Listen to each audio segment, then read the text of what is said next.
Okay, let's talk through all these golf events that you have coming up. Gabby, I'm glad you asked. Got my calendar right here. July 17th at Red Run, and then July 31st, I have the American Golf Outing for the Cancer Society. I also have the American Cancer Society golf outing on the 31st, and also I got yours on the 18th, buddy. Yeah, I'm gonna be there. Whoa, boys, these are a lot of events and golf outings. Well, you want me to miss my own golf tournament? Gabby, they're all great colors. I mean, this is Hold on. I got this. Guys, I got this. Don't worry about it. Hold on a second. He always. Hey guys, thanks for coming so fast. How are ya?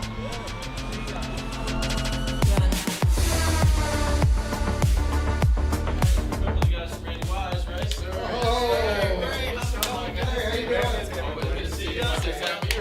The Randy Wise Celebrity Golf Tour. Watch for the eye.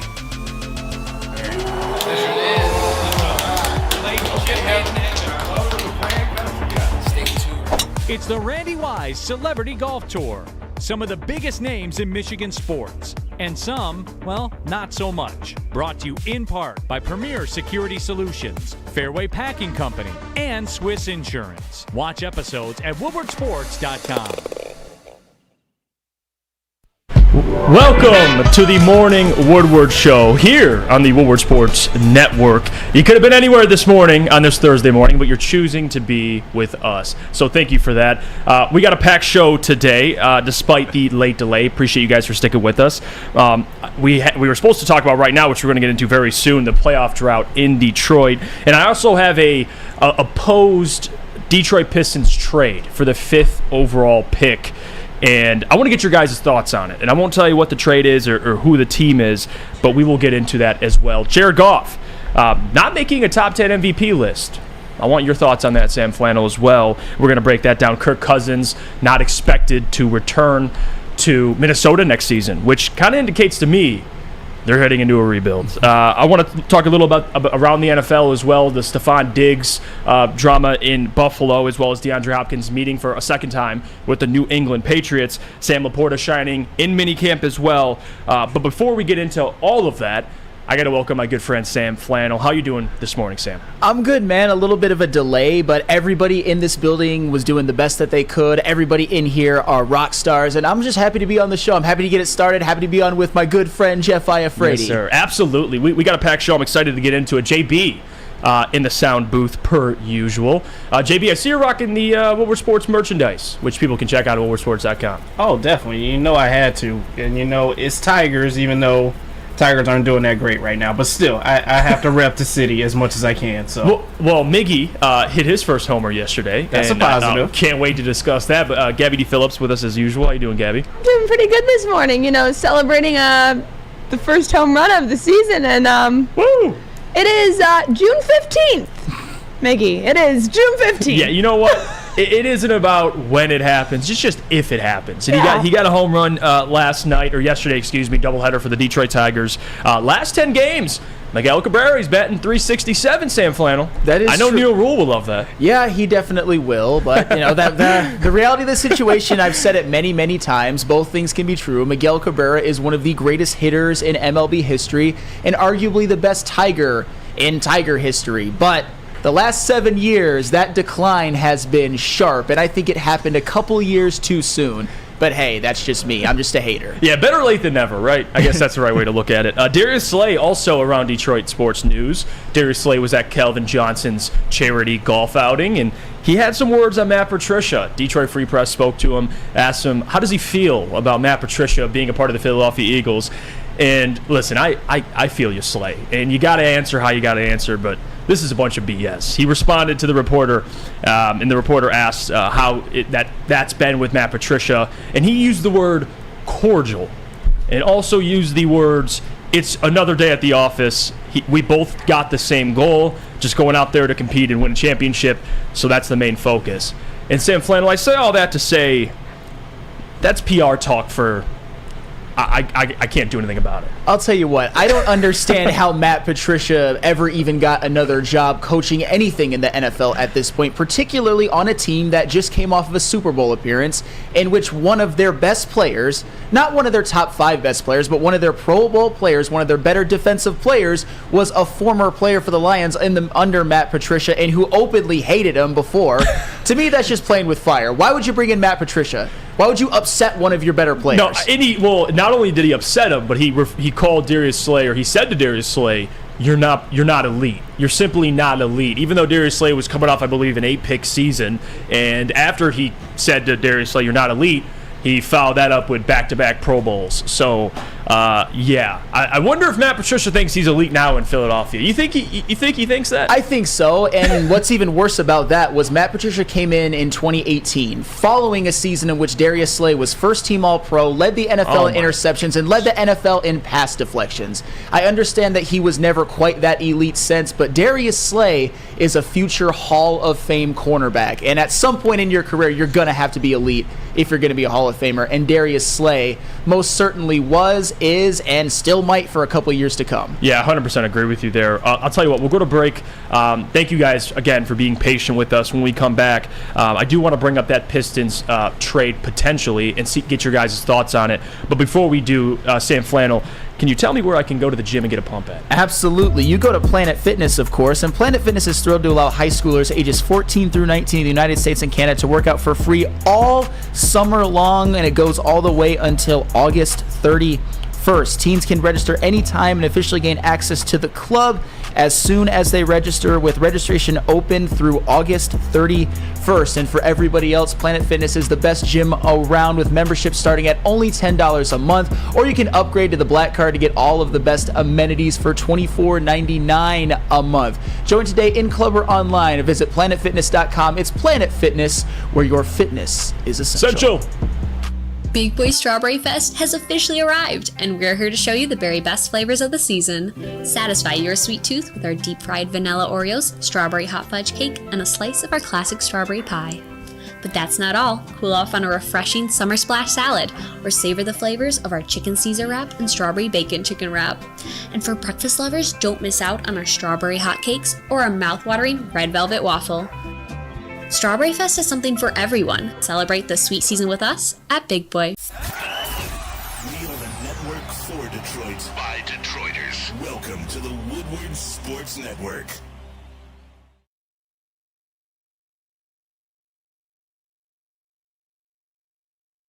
We're back here on the Morning Woodward Show, woodwardsports.com. And if you're watching via our YouTube channel, don't forget to hit the subscribe button and like the stream as well. But if you can't watch live, that's okay too. You can always download our show via podcast app, whatever you got, Spotify, Apple Music. It does not matter. And again, go to woodwardsports.com for all the latest news, articles, updates, show clips, and merchandise. And you can be like JB, wearing the Woodward Tigers shirt, which I got to admit, even though I haven't watched a ton of Tigers baseball this year, JB, that shirt is fly. So, got to leave it at that. But I did want to bring up this Pistons trade potentially, and it was being reported per Draft Express on Twitter. And Sam, I'll start with you and just get your thoughts on it, and we'll go around the room. How would you feel if you're Troy Weaver, if the Mavericks, who are shopping their 10th overall pick, called your phone and said, we'll give you Tim Hardaway Jr.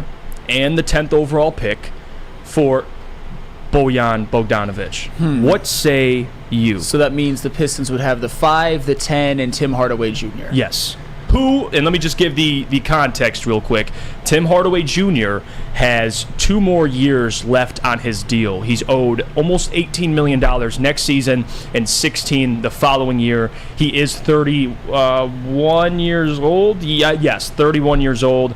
He just turned 31. And then Bojan's 34, just turned 34. And he also, I believe, if I want to check this really quickly just to confirm, he's owed $20 million next season, and I believe it's partially guaranteed the following season at $19 million. So a similar length contract. What are your thoughts? You like Tim Hardaway Jr., you want that 10th pick, or are you just keeping Bojan? God, that's a tough one. When I initially heard it, I was like, yeah, I'm all for it, because getting another draft pick, all that stuff, that all sounds really good in theory. But then I dug a little bit deeper into Tim Hardaway Jr.'s history. And last season, he only shot 40%, but 39% from three. But Tim Hardaway has not been nearly as efficient of a shooter throughout his career as Bojan Bogdanovic. I think Bojan would give you a better chance to win more next year, which may or may not matter. But I also think that the Pistons, given Cade Cunningham presumably being healthy for a full season, another year of Jaden Ivey, another year of Jalen Duren, and hopefully with a healthy Bojan Bogdanovic, could have the greatest leap in wins from the previous season to the next season of any team in the NBA. It wouldn't shock me at all if they went to 30, 35. 35 would probably be their ceiling. Because Bojan Bogdanovic, I think people seem to almost undervalue actually what he did last season for the Detroit Pistons, because obviously he was hurt at the end of the year, and people really don't like the fact that he is a very poor defender, which is also true. But Bojan Bogdanovic also last season averaged 21.6 points, career high, 2.6 assists, which take that with a grain of salt if you want, also his career high, on 49, 41, 88 shooting splits. So he was a dead-eye shooter at a very good volume, by the way, high volume, and he has had 4 seasons in his career in which he has shot over 40% from three. Tim Hardaway Jr. has exactly 0. My thing is... 0.0. Thank you, JB. There are a couple of picks that may be available at 5 or 10, like Taylor Hendricks at 5, someone like Grady Dick at 10, who are both good shooters and could come in as rookies and replace some of Bojan Bogdanovic's shooting. But my thing is, if Bojan Bogdanovic isn't there, who is going to knock down the threes? Is Cade Cunningham a good three-point shooter right now? By the numbers, no. Jaden Ivey was a 34% three-point shooter last year, which is good for him, but still not a good three-point shooter. Jalen Duren is not a threat from it. Maybe you could say Alec Burks or somebody like that, but it's not that easy to replace Bojan Bogdanovic's three-point shooting. And to me, Tim Hardaway Jr., he just doesn't cut it. I'm not that excited about him as a player individually. Yeah, I would take Tim Hardaway Sr. at 56 years old over Tim Hardaway Jr. Just that deal itself. Tim Hardaway Jr. is a fine player, but I think you hit the nail on the head when you say he's not as efficient as Bojan, which is factual. Not even close. No, I mean, he shot 40% from the field. Bojan shot 48. I mean, he's a better three-point shooter. Again, Hardaway Jr. can shoot the three. The last couple of years, he's been at least up there closer to 40, but Bojan's a better shooter. He's a little older, but I'd much rather pay the money to Bojan. I think he's a better fit around Cade and Ivy, of course. But more than that, let's just talk about the 10th overall pick instead of the 2 players. Pistons fans, do you want another lottery pick on this roster, including that 5th overall pick? Like, this team at some point has to stop getting younger. At some point. Again, you're going to take someone at 5, assuming they stay put there and not trade the pick. If you get 10, that means for back-to-back years, and not to mention the Killian Hayes draft where you drafted 3 guys in the first round, you're bringing in 4 lottery picks in 2 years. Now, we talk about the timeline with Monty Williams and all the money they have to spend this offseason. You want to get older. You want adults in the room. To me, at least, there's enough talent. I like Ivy. I like Cade. I like Duren. You're going to have a top 5 pick. I'll take whoever that is at 5. I don't think the 10th overall pick, unless I'm wrong, because, again, there is a ton of superstars in the league who are drafted around that range. I don't see a need for getting another lottery pick. I just don't. Maybe Troy does it and proves me wrong. But Sam Flannel, I got a problem with this team getting younger. The time for me is ticking. And if you get younger, by default, you got to be more patient. I mean, at this point, you'd almost be running an elementary school if you got 2 more top 10 picks. And I get it, top 10 picks are valuable in the NBA, but in this draft, which is seen as somewhat top-heavy, you could get solid contributors at 5 and 10. That's at least the perception right now. I don't know if that is necessarily the way to go. And looking at mock drafts, I mean, I've seen at 10, some mock drafts, Jarris Walker is available, which some people like. I'm not as huge of a fan on him. And Grady Dick is available in some at 10, which I would not mind at all for the record because he is... Grady Dick. Wait, hold on. Imagine in Detroit, Hendon Hooker, Grady Dick. Mic drop. JB? That's the best combination we can have. You're going to own a Grady Dick jersey and a Hendon Hooker jersey. Oh, that would be phenomenal. I might get both of them. I actually might get both of those jerseys. But Sam, you're yes or no on getting that 10th overall pick? Because, again, you see where I'm coming from with this whole youth situation. My final answer is no. And that's the thing. I still see people in the chat just completely disregarding Bojan Bogdanovic. Like Chuck Brewer, he said that the Pistons aren't going anywhere with Bojan Bogdanovic on the court. His defense is pathetic. And I understand. Bojan they're not going to be a team that makes the playoffs next year with Bojan or without Bojan. But to just say that he is basically a net zero on this team, that's not exactly what he said, but that's kind of what I hear from people saying his defense cancels everything out. Bojan Bogdanovic was your three-point shooting last year. He was dead-eye. There was even talk at some point, I disagree with it, by the way, of maybe Bojan Bogdanovic being the Pistons all-star. So don't just... Guys who shoot 40% from three at a high volume, who are borderline 50, 40, 90 shooting split guys, do not grow on trees. No, Bojan Bogdanovic is older, I get it, but he also had probably his best individual season last year. And Tim Hardaway Jr., I know he's a little bit younger, but he's in his 30s. He's been around for a very, very long time, and he has never once in his career proven to be an efficient scorer. He's had some good three-point percentage seasons, but he's a guy that consistently will give you, 40% from the floor, 42%, I think a couple seasons under 40, which is terrible. Yeah. Those look like, at least when it comes to shooting from the field numbers, those look like Killian Hayes numbers. Yeah, the shooting percentages aren't ideal. And Dante's comment here, which I actually agree with, if this is the scenario you're going with, Dante says, WoodwardSports.com, if you get the 10th pick, could combine the 5th pick with it and move up to 3 or 4. Now we're talking, Dante. See, if you're not staying put and taking 2 players in the lottery, that's different. But if you move up to a top 3 pick, I'm all ears. Top 4. If you want to get a better player, that's fine. You're still getting a better one player rather than just 5 and 10, which, again, it is a loaded draft. There is a ton of talent, but again, I'm at least on the side of I don't want this team getting any younger. But JB, if you're Troy Weaver and you get offered Tim Hardaway Jr. and that 10th overall pick for Bojan Bogdanovic, what are you saying? Initially, I liked the trade at first just because you're getting that draft pick, that asset that you can add onto this team. But as you said, at some point, you have to stop getting younger. You need veterans on this team who have been in the league for a while, who have quite potentially gone to a playoff or somewhat of a championship to help tutor or push this team along a little bit more. But I really don't think I could probably pass up on that opportunity to get another draft pick in here. So if it's presented to me, I might take that pick. Yeah, and again, to Chuck's comment, he says, where was Duran picked at, Jeff? And again, I'm not saying you can never find talent. Of course, that was proven last year. You got Duran. But again, the point is that you have Duran. You have Ivy. You have Kate. You have a collection of young talent. Now, whoever you take at 5, I'm all for Taylor Hendricks. Everybody has their own different flavor. There's another top 5 pick. And then you're going to draft somebody at 10. Now you have a plethora of young players. Where the veterans come in? You got to get guys in this offseason. We talk about Cam Johnson, Jay Crowder, Grant Williams, whoever the hell it is. You got to get a little older. And again, I like the young talent they have currently. I get, you can never, it's never a bad thing to keep swinging in an NBA lottery. But eventually that has to come to an end. Just like Troy Weaver trading for projects has to come to an end, which I assume it will this season. I mean, you got James Wiseman, who was drafted number 2 overall. Damn it, fill the whole roster with top 5 picks, top 10 picks. Who cares? And that's the thing. And I know we're going to talk about it a little bit more later, but to me, it sounds good. Cade Cunningham coming back from injury in the Monty Williams system, I think he'll thrive. Jaden Ivey, I don't know if he'll get the same usage he had last season, but I think with another year of experience in the Monty Williams system, he will at least be a more efficient player than he was last year.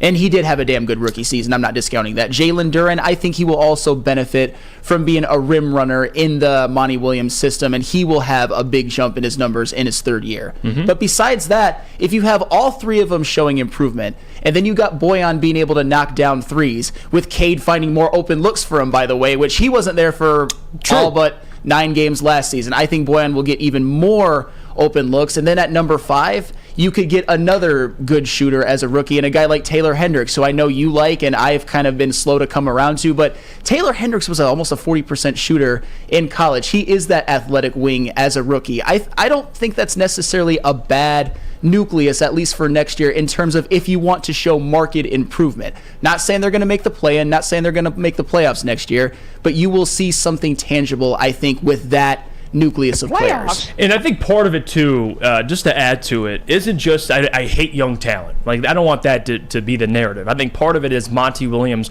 My heart kind of goes out to him because he's got and Terry Foster used the words, he has a daycare of a roster. He's got a lot of young players.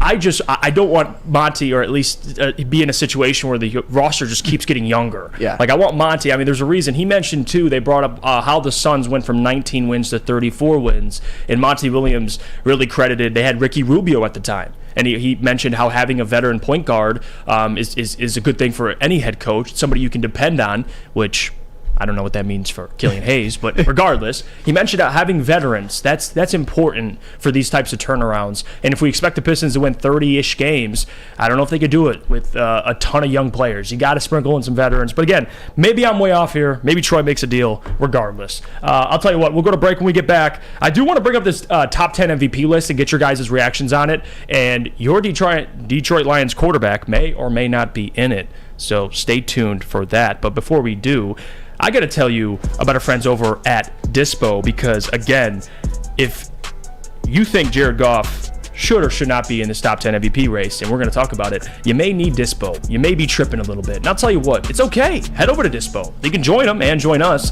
on June 23rd for Ermanni and Edwards in the Woodward Heavyweights at their Hazel Park location from 2 p.m. to 7 p.m. Come prepared as Dispo Dispensary takes your cannabis experience to new heights. Located at 634 West 9 Mile Road in Hazel Park, Michigan.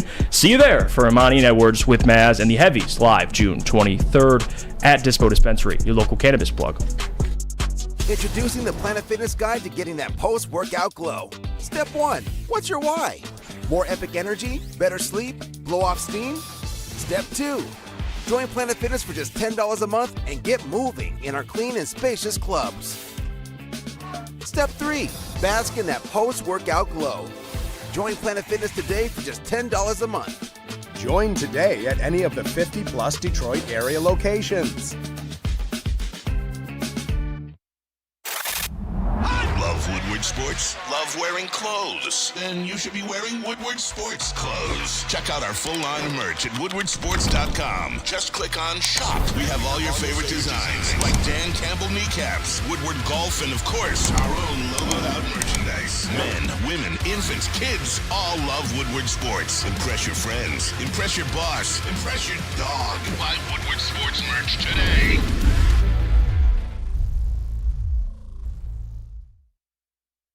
Jeff Iafrate here. Let me tell you about our friends at Outdoor Equipment Co. Your childhood may be over, but your playtime is not. Outdoor Equipment Company is your source for outdoor power equipment sales, service, and parts, carrying top brands such as Bad Boy, LS Tractor, Stihl, and much more. Servicing the Great Lakes region and locations in Metro Detroit and Greater Lansing. For more information, visit them at OutdoorEquipCo.com. Outdoor Equipment, your power equipment playground.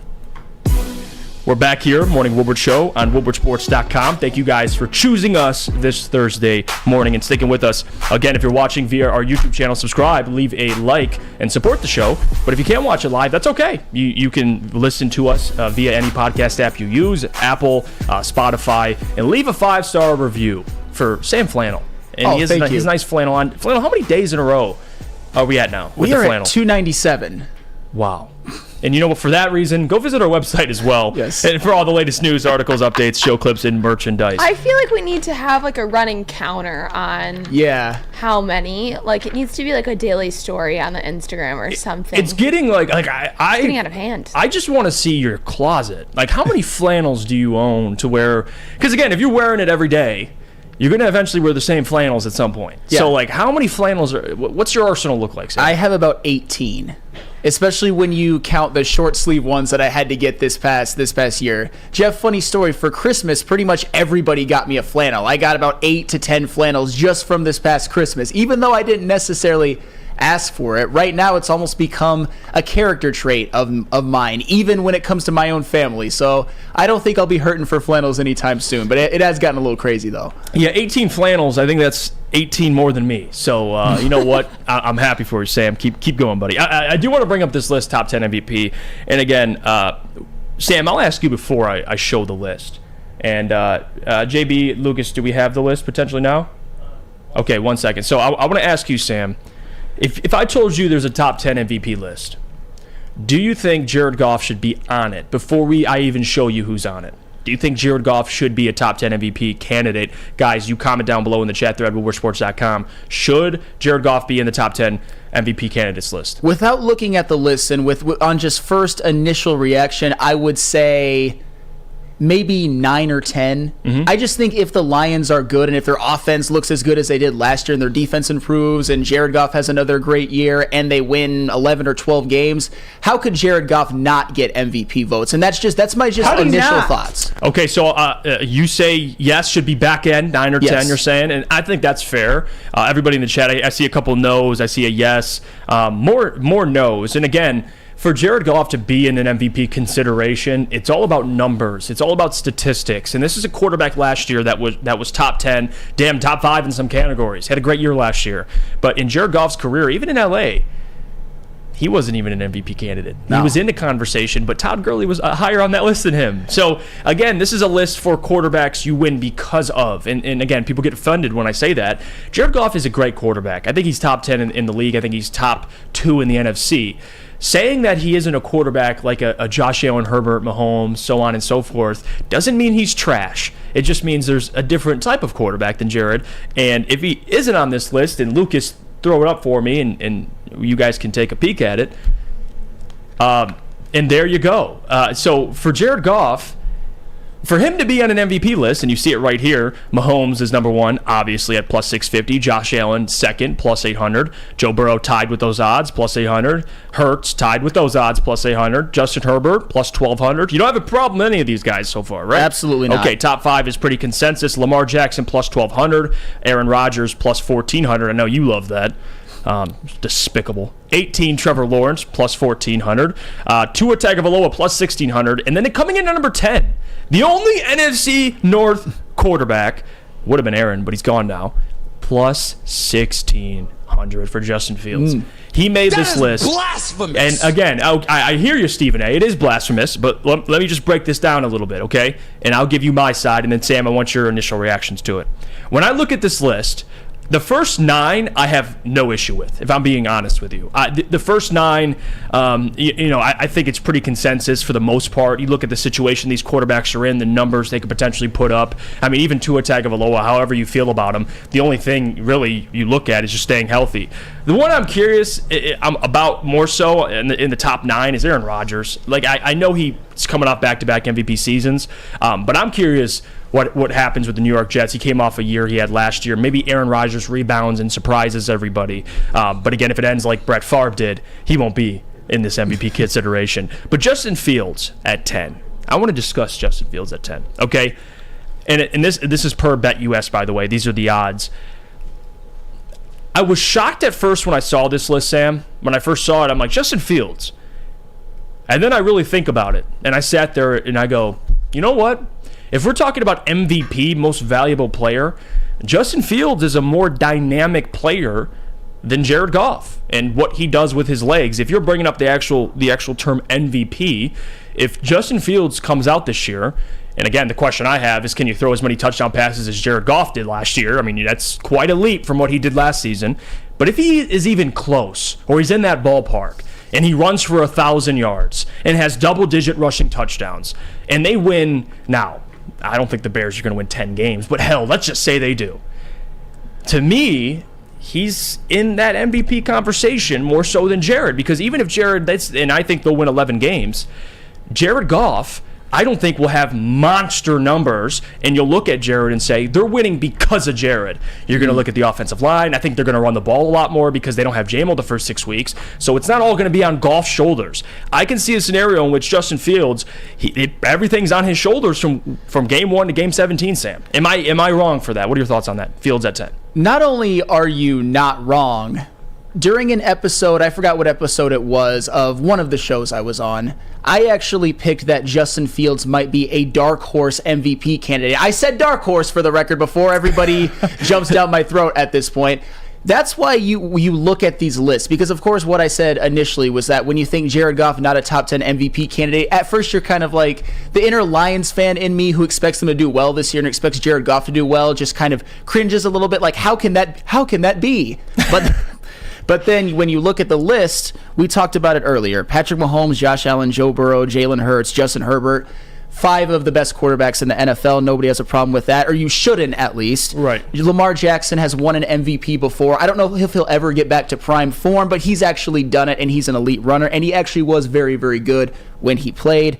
Aaron Rodgers, I obviously think a lot higher of him than you do going into New York. I think that he's going to have a bounce-back season. He's 2 years removed from back-to-back MVPs. It's not like it happened 10 years ago. And then, of course, Trevor Lawrence, I think, should be higher. Tua, he gets Jalen Waddle and Tyreek Hill as his weapons. I think he'll do very well. But back to the aforementioned Justin Fields.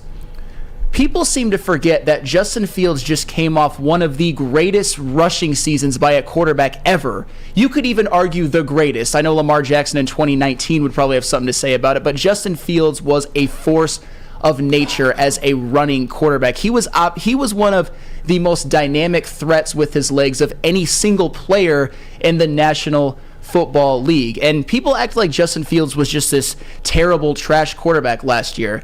I seem to recall some games where Justin Fields would lead his team to over 30 or 29, and the defense was just piss poor. The Bears were the worst defense in the NFL last year. That was the reason why the Bears were 3-14, not all because of Justin Fields. And Justin Fields, do people not remember that they traded for DJ Moore in this past offseason? They did. He's probably going to be their wide receiver number one. Another offseason, a full offseason of Chase Claypool. I know Chase Claypool didn't do really jack shit for the Bears last season, but I think he's a very, very serviceable 2 or 3 wide receiver. And then Darnell Mooney getting a chance to play his more natural role as the number 2 receiver or the number 3. And I think Cole Kmet is a damn good tight end. And they added Nate Davis on the offensive line in the offseason, and they drafted Darnell Wright in the first round. I think Justin Fields is going to have a very, very good season. And with his threat as a passer and as a runner, he might put up astronomical numbers. Maybe not astronomical, but... Well, I think it has to be astronomical. If he's going to be here. Yeah, absolutely. Yeah. And you know what? Although I just mentioned I understand the logic because I think more responsibility on both of their offense, more responsibility will be on Justin Fields because, again, with his legs and what he does, let's be real here, okay? Like, let's keep it a stack. For Justin Fields to win MVP, and you brought up Lamar Jackson. Lamar Jackson had a tremendous year. The year he won MVP with his legs, well over 1,000 yards rushing. But you know what he did? 36 passing touchdowns. Yeah. Like, we can't just gloss over that. Like, for Justin Fields to be higher on this list, who do you have more faith in to achieve those types of numbers? If you would have more faith in Goff or more faith in Fields? To me, I would ride with Goff. Although given, Fields, and you mentioned it, DJ Moore, Chase Claypool, Darnell Mooney, Cole Kmet, at least initially, he'll have all his weapons ready and available. J-Mo comes back in 6 weeks. So I guess there's that part of it. But Jared Goff last year, guys, they won 9 games. He was top 5 in touchdowns. He was top 5 in QBR. He was top 6 in yards. If we're going statistically what they'll do plus team success, he might not have the rushing yards Justin Fields had last year, but I'm telling you right now, Jared Goff will have better passing MVP numbers, at least in my opinion, if he can repeat what he did last season. And if the Lions win 11 games, he should be higher on an MVP list. Because I don't think the Bears are going to win 10 games. I think they'll win 7-8 games. So if they win 7-8 games and Fields, let's say, passes for 20 passing touchdowns, which, congratulations, we've been waiting on that his first 2 years in the NFL. If he does that, you're not an MVP candidate. Like, Jared Goff will be closer to 30 touchdowns. I'm assuming he'll hit double-digit interceptions. But regardless, he'll still have 4,500 yards. And if his team wins 11 games, 12 games, Sam, that should be a higher MVP candidate than Justin Fields. I can see your point. As I said, I think there's actually a chance that Jared Goff might even have better numbers this next year than the year before. Another year under Ben Johnson. Jamison Williams being a much bigger part of the offense when he comes back. Another year of Amon-Ra St. Brown, full intact offensive line. I think that he could potentially have another great season. But Justin Fields, it wouldn't shock me at all if he threw for 25 touchdowns and rushed for 1,000 yards and maybe had 10 rushing touchdowns. And for the record, I'm not saying that Justin Fields is going to win the MVP. I don't want people to get it twisted. Well, I just think between Goff and Fields. That's the argument. Oh, God, that's so tough. If the Detroit Lions accomplish what we expect them to accomplish in terms of winning, I think you'd probably have to give it to Jared Goff, especially if it's mostly because of the offense. If they have another top 5 offense, if Jared Goff even takes a slight step back, I think one of the reasons why Jared Goff wasn't in any sort of MVP conversation this year was because the Lions didn't ultimately make the playoffs, which was not his fault, by the way. Right. In a macro level, it was 100% the defense's fault. I'm just saying, a lot of people really sleep on Justin Fields and acts like he sucks or he can't throw or anything like that. You guys better watch out. the weapons that Justin Fields and the offensive line that he had to work with this past year, and the defense that was consistently giving up 35, 40, that defense was horrible. Right. No quarterback could have succeeded under those circumstances. And I get it. Justin Fields didn't always look impressive as a passer. There were some games where he would lead him to an early lead and wouldn't really be able to finish. He had a propensity to be a little bit too loose with the football. Right. But this is the year where Justin Fields really has to put up or shut up, or all my faith in him will have to go away. And I expect him to respond. And we already know that he is an elite, all-time great runner with the football from the quarterback position. No, absolutely, but there is part of his game that we have yet to see yet, and he took the steps last year, but as a pocket passer, as not only an accurate passer, but turning the ball over, whether it's fumbling, throwing interceptions. Like, there's still more for Fields to learn. I mean, Goff has a better resume, at least in the NFL, for, like, do you have confidence he can do what he did last year? Yeah, he's done it before. Like, Fields, this would be new for everybody for him to come out and put up MVP numbers, and on top of that, he has to put up MVP wins. You got to win 9, 10, 11 games. So I don't think the Bears are going to be better than the Lions. So if the Lions have more wins and Jared Goff has better numbers passing, he should be higher on this MVP list. I don't understand it, but again, it is what it is. You have all these top 9 quarterbacks, and again, for the top 9, I don't really have too much pushback there. But for Justin Fields, like, you have all these elite quarterbacks or borderline elite quarterbacks, and then you have Fields. Like, Fields isn't elite yet. He can be, and I'm a little higher on him than some other people. I like Justin Fields, but this is too premature. This is too living off most recent history, which how exciting he was last year with his legs. He's got to just throw for over 20 touchdowns, and you got to get at least 10, 11 wins to even be in this conversation. I don't think they're doing that. So by default, I don't see how it's going to happen. Do you think he might get any credit, though, if the Bears maybe win 7 or 8, have an elite offense and their defense is good? I think their defense is going to be better, by the way. Right. They actually, especially with Tremaine Edmonds and TJ Edwards. But and here's the question I have too with the Bears offense. They had Luke Getzky last year, pretty good OC, he was with the Packers, decent. But again, we know what Ben Johnson is. We know what impact he had on this offense. They were top 5 the year 1 he was the OC. Now Jared Goff, for really I think the first time in his career, if I'm not mistaken, has an OC returning. Like in LA, I get it was always Sean McVay, but quarterback coaches, OCs were always being hired. He has now another year with Ben Johnson. And like, again, I get J-Mo's not there, but Sam, other than that, he's got everything. At the end of the season, it wouldn't shock me at all if Jared Goff and Justin Fields are both flirting with top 10 in MVP voting, because you mentioned Luke Getzky. Obviously, he's a very, very up-and-coming, young, talented offensive coordinator. But Ben Johnson, after this next season, I think that Ben Johnson will be the number 1 head coaching commodity in all of the NFL, which shows how much faith that I have in him as an offensive coordinator. And I think Jared Goff will thrive again. I hope Jared Goff puts up better numbers than he did last year, or at least something similar. And if they win, like I said before, he will be an MVP candidate. But don't sleep on Justin Fields. I think Justin Fields, at the very least, might be, I don't even know if they have this award in the NFL, but looked at as one of the most improved players in the NFL. Well, I'll tell you what. You know what will help Jared Goff get closer to that MVP, the top of that MVP list? Getting a nice haircut. Absolutely. Getting freshened up by Lady James. Getting a nice haircut. And, they also do a lot for my performance and my confidence, because all of those stylists at Lady James do such a great job, and they always have me looking this good every single day. And I have to look good sitting next to Jeff Iafrate. How would you like to win not 1 but 2 vehicles of your choice? One for you and one for your wife, your girlfriend, or your best bud. Get to Lady Jane's today for an award-winning haircut and automatically enter for your chance to win, courtesy of Les Stanford Buick GMC of Ferndale. Lady Jane's open 7 days a week. Walk in anytime. It's wicked awesome.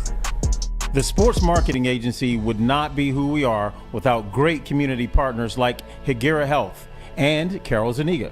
It's an awesome opportunity to partner with your organization. Higuera Health is a comprehensive behavioral health organization. We serve children through older adults with mental health, substance use, and developmental disabilities across Western Wayne counties, and really excited to now be in downriver communities as well. Give us a call at 734-458-4601. The only sports network in Detroit that starts with a W. Because we win. Woodward Sports, Detroit's winning sports network. We're back here on the Morning Woodward Show, woodwardsports.com. And guys, again, thank you for sticking with us. Subscribe to our YouTube channel if you're watching via our YouTube channel, or if you can't watch live, download our podcast and leave a 5-star review, available everywhere you listen to podcasts. If you're on the website, which you should be, woodwardsports.com, for all the latest news, articles, updates, show clips, and merchandise, and much more, check it all out. But Sam Flannel, Kirk Cousins, not expected to return to Minnesota next season. What does that mean for the NFC North, and what does that indicate for the Minnesota Vikings? Sounds, you know what it smells like? It smells and sounds like a rebuild. It's a rebuild. It quacks like a duck. It walks like a duck. It's a duck. It sounds like a rebuild. Looks like a rebuild. It's a rebuild. Then it must be. It must absolutely be a rebuild. And you know what? Kirk Cousins, I know he's a guy that gets a lot of flack as being mediocre, or a guy you can't win with, or a guy who, when the lights are brightest, he crumbles. But Kirk Cousins, it actually surprised me to see this. Every single year that he has been a starting quarterback in the NFL, he has thrown at least 25 touchdown passes. It's pretty good, actually. Including 3 with 30-plus touchdown passes and 4 Pro Bowls. So this idea that Kirk Cousins, losing him wouldn't be important for the Minnesota Vikings. A lot of seasons he has done every single thing that he can do for the Vikings, or back when he was with Washington, and he was just let down. I looked this up. In 4 out of his 8 seasons as a starter, he had a bottom 10 defense, and 3 of them had a bottom 5 defense. So that just goes to show that there's a lot more when it comes to quarterbacks than just Kirk Cousins. Do I think Kirk Cousins is elite? Absolutely not. But when we're talking about, I would probably put him, if we're ranking quarterbacks overall, based on my ranking, not necessarily what they did last year, he would probably be in the Jared Goff tier or something like that. I think Jared Goff was much better last season, but Kirk Cousins is fine and serviceable. And to act like this would be just no big deal, Kirk Cousins is leaving, that's a little bit of simple-minded thinking, if you ask me, because Kirk Cousins has actually been a very, very good quarterback throughout his career. And when it's all said and done, I know people are probably going to faint when I say this, there's going to be some discussion about whether or not Kirk Cousins, just based off of numbers, is a borderline Hall of Famer. I don't even agree with it necessarily, but that man, all the man does is put up elite seasons, at least in terms of numbers. Doesn't always lead to wins, but as I said earlier, it hasn't always been his fault. Sometimes it is. He's not one of the upper echelon quarterbacks, but he's not trash. Never been trash. He's only trash when the stage gets the brightest. So depending on if he makes the Hall of Fame or not, which I don't know about that one. Because again, you got to win a Super Bowl, at least to me. If you're a quarterback, unless you're putting up astronomical numbers, which he has done statistically, Kirk has put up a ton of numbers. This to me, and I want to read some context to this whole situation because ESPN did some more reporting on it, and this is per Kevin Seifert. In this article, they talk about Cousins, and it says, Kirk Cousins, the Minnesota Vikings, they left open the possibility that talks could resume at any time. This is about a contract extension. Cousins, however, said Wednesday that a resumption is not likely until after this season. Quote, I think we'll probably just talk about a contract next March, Cousins said on the final day of Vikings mandatory minicamp. Quote, until then, we'll just focus on this season and the job to do right now, which is quarterback talk for, I'm riding this thing out and I'm out of here. Like that's basically what that means. And for Minnesota, they cut Dalvin Cook. Justin Jefferson seems to be the center point of this entire rebuild. Re-sign him and figure it all out. If I'm Minnesota and you need a quarterback, I mean, I don't want to give the Minnesota Vikings advice. I don't want to do that. I don't. Why don't you help them out? I don't want to help them out, but why don't you just tank this season? And you got to draft next season with Caleb Williams, Drake May, all these guys coming out. Why wait another year then to just suck anyway? We know where they're heading. Like it's pretty obvious. I mean, defensively, they didn't get much better. They traded away some of their best players, and then on offense, they got T.J. Hawkinson, who I was told is elite. So you got T.J., you got Justin Jefferson, they got Christian Darrisaw, they got nice pieces. But Minnesota just has to slam this thing into a rebuild. Why hold on? And now this is coming from me, the guy who, at least this offseason before Dalvin was cooked, liked what the Vikings had. I thought they were still the second best team in the NFC North. But at this point, Sam, Just tear it down. Why are we going to wait another year for this? Just tear it down. Well, that makes one of us on the desk that ever at any point in time liked what the Minnesota Vikings were doing this offseason, because I think that there's a very good chance that they're going to be last in all of the NFC North this upcoming year. You can't lose every single player that they did and replace them with, well, here, let me actually just go down the list, because it's it's not that hard to do when you really look at it. Dalvin Cook, they just cut him. A guy who has had 4 consecutive 1,000-yard seasons, including last year, and they are replacing him with Alexander Mattison, a guy who has never had a 500-yard rushing season in 4 seasons with the Minnesota Vikings. Good luck with that. I think Alexander Mattison could be somewhat serviceable, but Dalvin Cook, you don't get better by cutting Dalvin Cook. Wide receiver, they cut Adam Thielen. I actually think that drafting Jordan Addison will be able to... Yeah, Addison will definitely be able to... approximate the production this next upcoming year. I think he might even be better than Adam Thielen when it comes to numbers. Eric Kendricks. I know a lot of people say that Eric Kendricks had a down year, but he also led the team in tackles last season with 137, and they are replacing him with Brian Asamoah, second-year player who had 17 total tackles last year. He might be good, but we don't know. That's the point. What about Zadarius Smith, a guy who had 10 sacks last season? Are 10 sacks something that is pretty valuable in the NFL? Does that show that you had a good season? Yeah, absolutely. I would say so. They traded him. I know they still have Daniil Hunter, but still losing Zadarius Smith, losing half of your actually very, very good pass rushing duo is a big deal. And don't sleep on losing Patrick Peterson, who is not in his prime anymore, but he is a future Hall of Fame cornerback who last season had 5 interceptions. 5, which is actually the second most he's ever had in a season, and was tied for the team leader. And they are replacing him with Byron Murphy, a guy who has had 5 interceptions his entire career, and second-year player Andrew Booth Jr., who missed most of his rookie season due to injury. And that doesn't even take into account Dalvin Tomlinson, who I think is a bigger loss than most people will give credit for, who was the team leader in sacks from the interior defensive lineman position with 2.5, but it's an interior defensive line. And one of the guys they replaced him with in the offseason was Dean Lowry, who had a half a sack last season. Woo. And not to even mention the big free agent acquisition that I know, Jeff, you're much higher on. Marcus Davenport, who had a grand total of a half a sack in 15 games. So I think at this point he should be nicknamed Half Sack. I want to just clarify this. I'm not saying Marcus Davenport is that dude, but they did sign him. But they also traded away Zadarius Smith, who again, one of their best defensive players.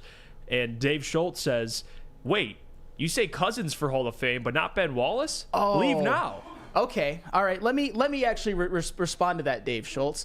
I understand that Ben Wallace had 4 Defensive Players of the Year, and when you look at his metrics, it would show that he deserved 3 or 4. So that is fair. I will give you that. But his entire career, other than that prime with the Detroit Pistons, was basically less than a replacement level player. In his entire career, he averaged 5.9 points per game, and everybody looks at that 04 finals as, oh my God, he did such a good job defending Shaq, just like falling over themselves to just defend that performance. Shaquille O'Neal was the best player on the floor in the 2004 NBA Finals. You can laugh at that, you can scoff at me. It was objectively true. In that series, Shaquille O'Neal averaged 27 and 11 on 63% shooting, where in the regular season he was averaging 22 and 13. Oh my goodness! You just have this like I feel like you just hit a button and all this information comes out. The reason that the Detroit Pistons won that NBA Finals was because A, Chauncey Billups shot the lights out, and B, Kobe Bryant shot the LA Lakers out of the series with his selfish play, trying to win the Finals MVP when Shaq was still clearly the best player on the team. And Kobe shot 38% in the series and an abominable 17% from 3. Yes, Ben Wallace is not a Hall of Famer. He is a multiple-time Defensive Player of the Year. I get that. He was a good player, an integral piece to the Detroit Pistons championship. Guess what? You know what you're doing right now? What am I doing? You're dodging. What am I dodging? Kirk Cousins or Ben Wallace, who's more deserving? You're saying why you don't think Ben Wallace should be. Were we talking about Kirk Cousins? No, let me just ask him. Who deserves it more? I got a guy who helped contribute to a championship, has more individual awards. And again, Basketball Hall of Fame is a little different because in football, I guess you're playing both sides of the ball. But in basketball, if you're elite at one side of the court, that to me, that's Hall of Fame worthy. That's an interesting question. Who's more worthy right now, Kirk Cousins or Ben Wallace? I would say, you know what? As of right now, watch it. Ben Wallace. What? But wait a minute. Wait. Okay. Kirk Cousins, as they would say, cement. He said, as of right now, is still wet. That means that he still has a lot of career left. If Kirk Cousins has another 4 seasons of 25-plus touchdown passes and puts up close to 400 for his career, I'm just saying. I'm saying if. There's a lot of ifs, but Kirk Cousins still has some years left in him. You know what? I'll just say this. You know what matters to me getting in the Hall of Fame is right here. One of them. And that Ben's got a ring. And remember in that 2005 series, I'm not saying that it is all Ben Wallace's fault, but he was partially responsible in holding Tim Duncan to a Finals MVP. Stop it.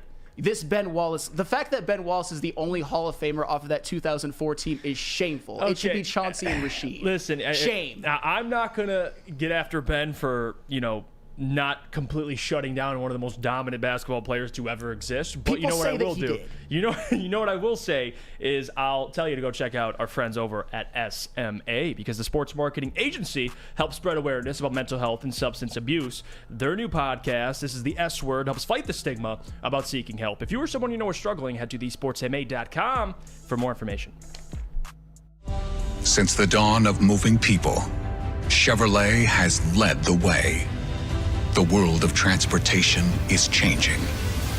At Feldman Chevrolet, we are leading the charge forward. With every electric vehicle, every mile traveled, one Feldman at a time. The company that puts more Chevys on Michigan roads is now the #1 name for Chevy electric vehicles. You have an opinion? Make sure it's seen and heard. Corner, jumper, tweet us, hop on the YouTube chat, slide in the DMS at Woodward Sports on all social media. Welcome back to the Morning Woodward Show here at woodwardsports.com. Thanks so much for tuning in. If you're watching on YouTube, like and subscribe. If you're watching on the website, check out our clips, previous live episodes, articles, and merchandise. We had some great new merchandise go up this week. And if you're listening wherever you listen to your podcast, download and leave a 5-star review. We're back here, closing in, getting to the middle of the second hour. Morning Woodward Show here on Woodward Sports Network. Jeff Iafrate, Sam Flannel, JB, Gabby, and Lucas with us as well. Thank you guys for choosing us on this Thursday morning. Week away from the NBA draft, by the way. So we're getting closer to that. But again, if you're watching on our YouTube channel, Woodward Sports, hit the subscribe button if you haven't already. And if you have, like the stream as well. And if you can't watch live, download our podcast and leave a 5-star review. Available everywhere you listen to podcasts. And go to woodwardsports.com to check out all the latest news, articles, updates, show clips, and much more, including merchandise, which JB's rocking right now with the Woodward Tigers merchandise. But Sam Flannel, it is time now to get into some around the NFL. Stephon Diggs, did you hear about that? The drama involving Stephon in Buffalo. And I'm going to be honest, I don't understand it. Like, I really don't. And I know the clip of Stephon after the Bills' loss to the Bengals and him coming down, barking at Josh Allen. Hasn't been there for OTAs in minicamp. But Sean McDermott kind of spoke about it. He mentioned that he excused him from missing OTAs, and they discussed it and they talked about it. It's like, dude, what is there to talk about? You're a #1 wide receiver on a contender, and you've put up great numbers. And I think we can safely say too that Stephon Diggs is an elite wide receiver. Absolutely. He's one of the best in the game. Josh Allen, I think he's one of the best in the game. The situation Stephon's in that offense, pass heavy, beneficial to Stephon Diggs. They've won their division the last 2 years. They've been one of the better teams in the NFL. What else do you need, Stephon Diggs? The definition of diva, I think, is right now, unless there's a contract issue, but he already signed a contract. He signed an extension. So he's there. What does this mean? Because the Stephon Diggs I know in Minnesota, little bit of a diva. And we saw what happened at the end of Minnesota when he asked out and was traded to Buffalo. What the hell is happening, Sam? Is this an overreaction? Is Stephon Diggs possibly leaving Buffalo, or is just a diva wide receiver simply being a diva? Oh, man, that's a lot to unpack there. Stephon Diggs, he has showed some diva tendencies, and the fact that he got himself out of Minnesota and onto Buffalo was greatly beneficial for Stephon Diggs' career. When it comes to Stephon Diggs and Josh Allen, it is one of the greatest complementary relationships in terms to quarterback and wide receiver, in which they were both mutually beneficial towards each other. Because Stephon Diggs, during his time in Minnesota, obviously he was most known for the miracle game-winning touchdown in the playoffs against New Orleans, but his entire tenure, 2,000-yard seasons in 5 years, no Pro Bowls. He was very, very good, but not elite. His first season, he goes to Buffalo in 2020 and gets to play with Josh Allen. He leads the NFL in receptions and receiving yards and is a first-team All-Pro as a wide receiver in this super talented era for wide receivers. And in his 3 seasons with Buffalo, he has had at least 1,200 yards every single year and at least 100 catches every single year. So he has greatly improved, but so has Josh Allen, by the way. In Josh Allen's first 2 seasons without Stephon Diggs, he had 30 touchdown passes combined in 2 years. And in the 3 years with Stephon Diggs, he has had at least 35 every single year. So when it comes to the Buffalo Bills offense, it basically is predicated around Josh Allen and Stephon Diggs. Why this is going on, why there's any friction, all of that, all I know is Buffalo better get their shit together when it comes to these two, because teams like the New York Jets and the Miami Dolphins, I think, are going to be real threats to them in the AFC East. And right now, the Bills have ownership over the AFC East. And the biggest reason is because of the play of Josh Allen and Stephon Diggs. They could end up being one of the most prolific pass-catching duos in NFL history if they work it out. All I know is they need to work it out, and Stephon Diggs needs to understand that he needs Josh Allen just as much as Josh Allen needs him.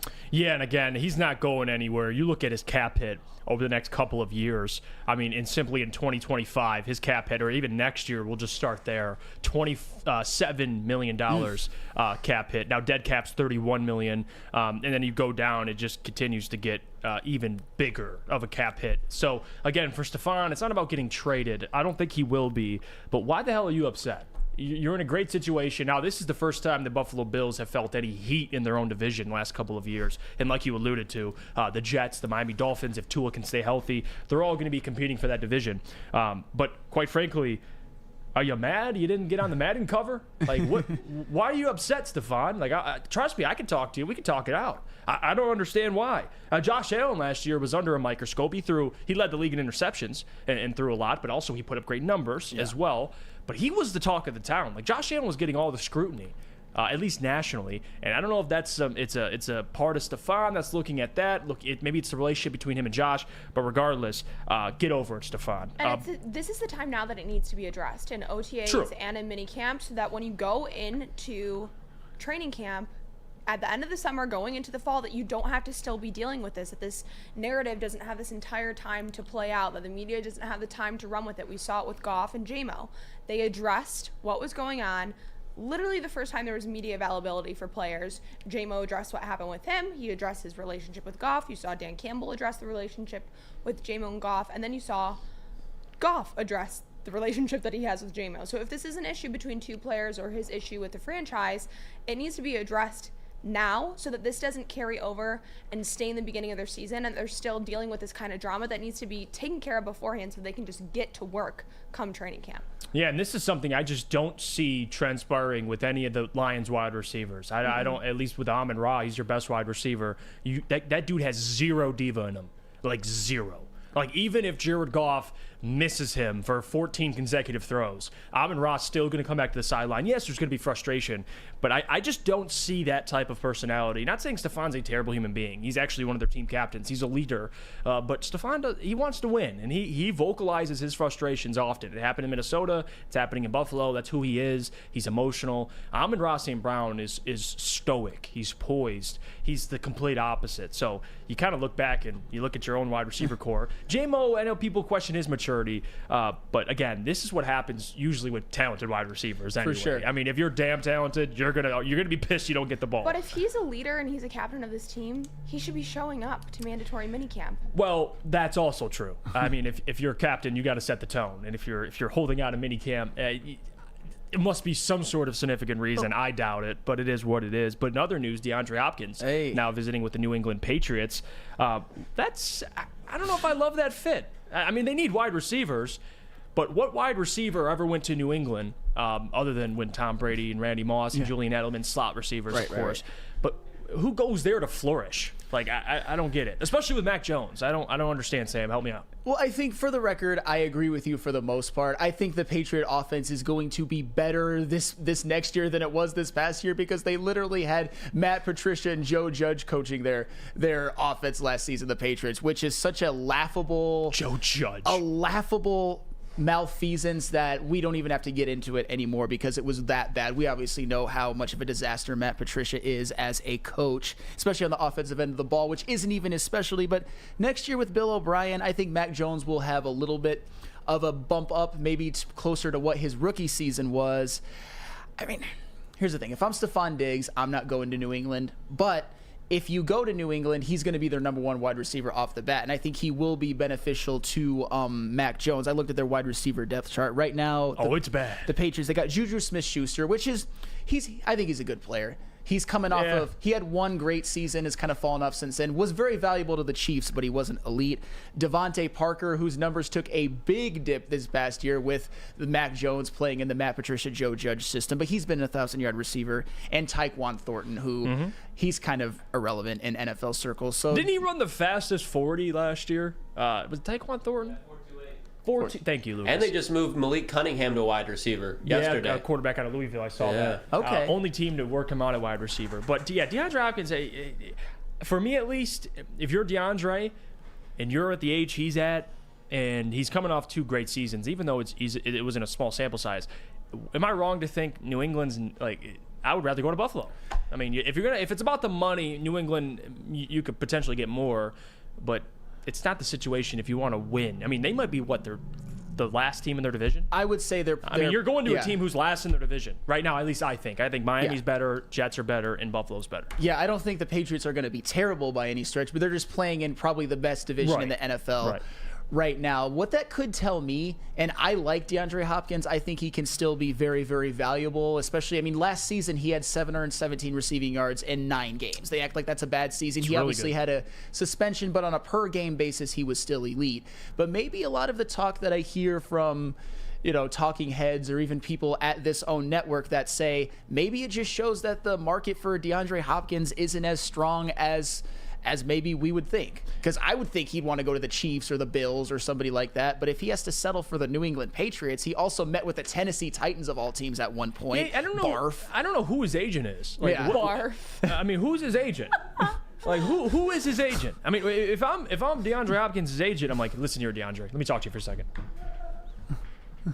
The Tennessee Titans, the New England Patriots. Like those are probably the last 2 teams I'm getting to. Now, I don't know. You might be onto something with at least the market that's available for DeAndre Hopkins. It might not be what he expected, but damn. Yeah. The Titans? Yeah. You know Will Levis? I know. Maybe Ryan Tannehill. And I'll have a little self-awareness here. Detroit Dabber actually got me pretty good. He goes like, you are a talking head, Sam. Have some self-awareness, LMAO. You got me, Detroit Dabber. I absolutely am.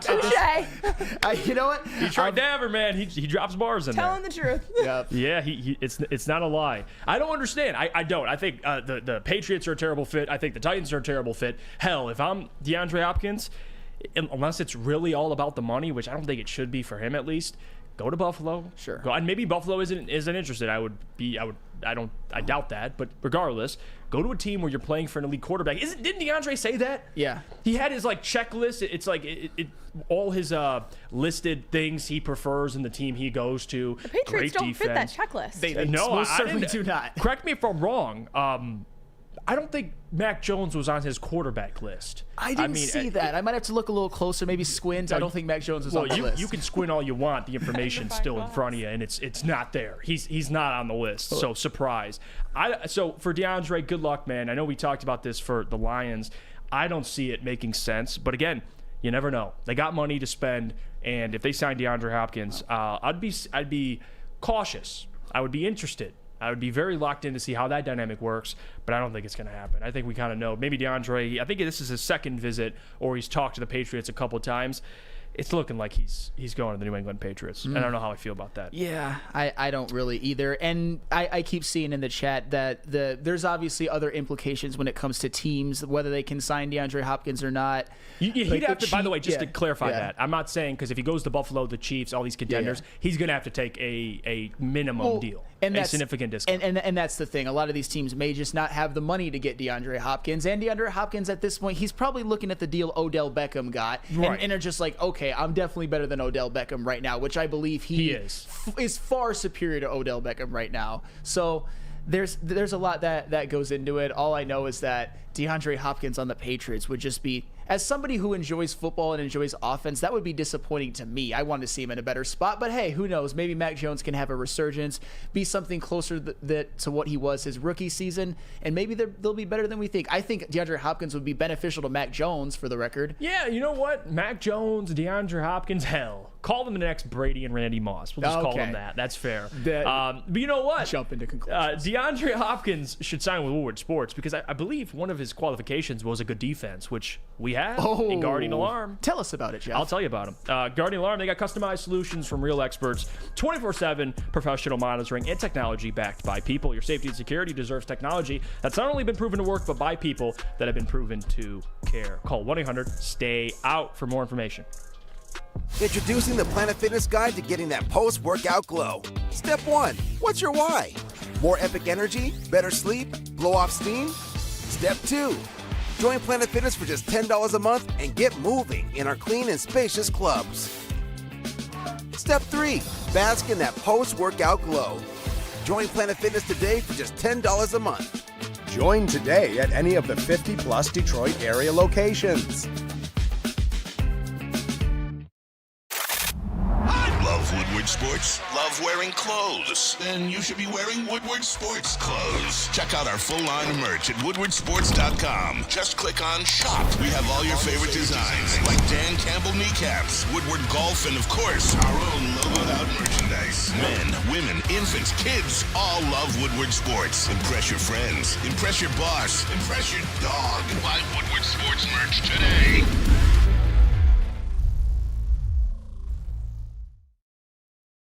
Welcome back to the Morning Woodward Show here at woodwardsports.com. And thank you to Randy Wise for making it possible for our viewers to see some average Joes golf alongside celebrities like Darren McCarty, Braylon Edwards, and Jim Harbaugh. And fun news is that I just got to see the first episode of the Randy Wise Celebrity Golf Tour featuring Jim Harbaugh. I got out there and, swung the club around, hit some balls, and you'll get to see all of that. I heard Jim Harbaugh drinks a lot of Diet Coke. That's what Ryan was saying. Yes. Big Diet Coke guy. Big Diet Coke guy. We were in a great van from Randy Wise, and we got into the van. There was a nice setup of Diet Coke and water, and he went through a couple of Diet Cokes. They had the Diet Coke on deck for him. They were ready. They knew his beverage of choice. Crushed the Diet Coke, and then after we, played a quick 9 holes, he crushed a burger. Loved the burger, and then was like, all right, finish the burger, let's get out of here. And I was like, oh, everyone's like, put your fries down. Nobody else eat another bite. We got to go. Yeah, Jim Harbaugh never changed, man. Keep drinking Diet Coke. There's always somebody everybody knows that just loves Diet Coke. Like, my wife, by the way. Oh, so your wife loves Diet Coke. See, there's always one person everybody knows that is obsessed with diet products. I don't know a diet. For me, Coke it's my mom. person, She loves Diet Coke. That's her thing. I don't know. For some reason, it's just how it works. My mom used to like McDonald's Coke.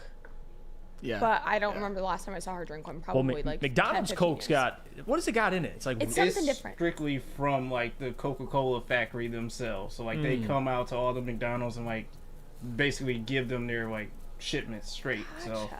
So It's they got straight from the good stuff. I will say it tastes different. That's It why do it always taste tastes different. It's way, way better. That we would get after school when I was like in elementary school, like early middle school. We'd get a Coke from McDonald's and a cookie. McDonald's cookies, pretty good cookies, but I will say the best fast food cookies, Chick-fil-A. Really? Chick-fil-A has the best chocolate chip cookies. Speaking of Chick-fil-A, good. JB, you tried Chick-fil-A, didn't you? Yeah, I did. Why'd you say it like that? Because it was just okay. What'd you get? What'd you get? Okay, nope. What'd you get? So I got the chicken nuggets and the spicy chicken sandwich. Okay. Deluxe and or the waffle regular? Fries. Deluxe or the regular? No lettuce and tomato on there? Oh yeah, no lettuce and tomato sauce. So how'd you like the nuggets? Nuggets were good. Nuggets Okay. were good. I got them at the nuggets were good. The chicken sandwich, I was a little confused that there was no sauce on the sandwich. It was just bread and. Did you get the Chick-fil-A sauce? Cheese sauce. Did you get the Chick-fil-A sauce? Yeah, I did. Okay. Did you put the Chick-fil-A sauce on the sandwich? I did, but it was just okay. It wasn't the best. See, in the chat tends to agree with you. Alex Lee says, I told y'all Chick-fil-A is overrated when you're No. not down south. No. What'd I do? Definitely not. Well, Chick-fil-A is superior. It was just okay. So can you confirm it's overrated? It is overrated. It's oh just my mid. god. It is Okay, mid. but you gotta go have their breakfast. That I heard is very good too. I have to try the breakfast. So You Sam, can't you- give it a fair shot. Sam, you like Chick-fil-A? I love Chick-fil-A. You think it's overrated? Absolutely not. Okay, so we have somebody on here that likes Chick-fil-A. All right, JB, you had to clarify that. You know, you texted in the group chat. I had to confront you on the show about that. It's Of okay. course. It's not everyone. You're still a Popeyes guy. Of which course. I can't of hate on it. course. Popeyes Can't chicken hate on that sandwiches either. are delicious, but Chick-fil-A to me isn't overrated. But it is what it is. You still got to wait an hour for the line. But I do want to bring up Sam Laporta and Lions rookie minicamp because, guys, Sam Laporta has been getting a lot of love, not just recently, but this entire time. I mean, Gabby knows about this. Matt Broder knows about this. They've been there. And Sam Laporta's been cooking the second-team defense.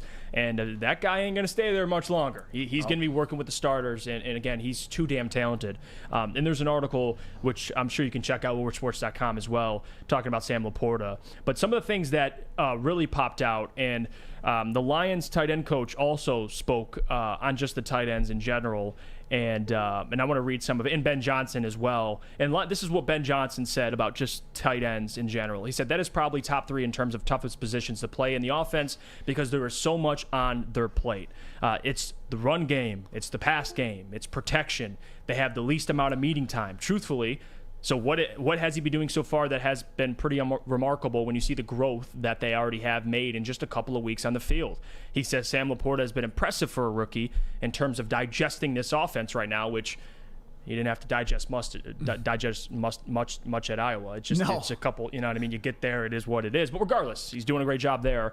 James Mitchell, he says, has made great strides going into year 2, which is interesting because James Mitchell, don't forget, was out a little bit of last year with that ACL injury. But when he came back, he made an impact. And the tight ends as a whole had the most touchdowns in Lions history. So James Mitchell, watch out for him. He also says, I see Brock Wright getting better every day. Right now, Shane Zylstra is doing the same thing. So there was a lot of encouraging things coming out of that room. So the tight end room, and we talked about it last year, at least just covering the season, like you lost TJ, and it seems like Jared Goff just got better.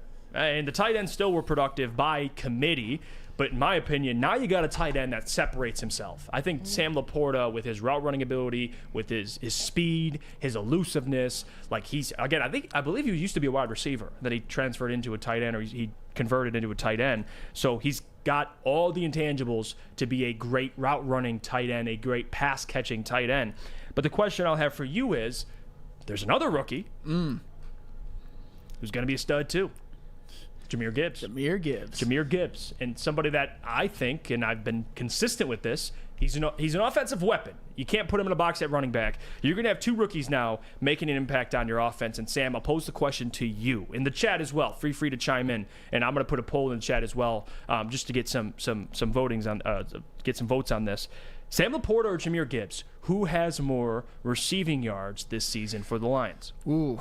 Before I give my final answer, I think there are 3 important factors that play into how productive each of these rookies will be and who ultimately has more receiving yards. 1, Jahmyr Gibbs' big plays. If Jahmyr Gibbs can maybe take a couple screens or short passes for 40, 50, 60-yard touchdowns or just 40, 50, 60-yard plays, I think Jahmyr Gibbs is that type of player, and that will heavily inflate his receiving yards numbers, and it will obviously be very, very beneficial to the Detroit Lions offense. I think he can get some yak yards, and that will be one of the factors. And two, and something you alluded to with your monologue, does Sam Laporta separate himself from the rest of the tight end room pack? Because we all know that when TJ Hawkinson got traded, no individual tight end was as good as TJ Hawkinson, not even close, but as a unit, they were productive. And one of their ragtag tight ends, Brock Wright, made one of the biggest offensive plays of the season with that game-winning touchdown catch and run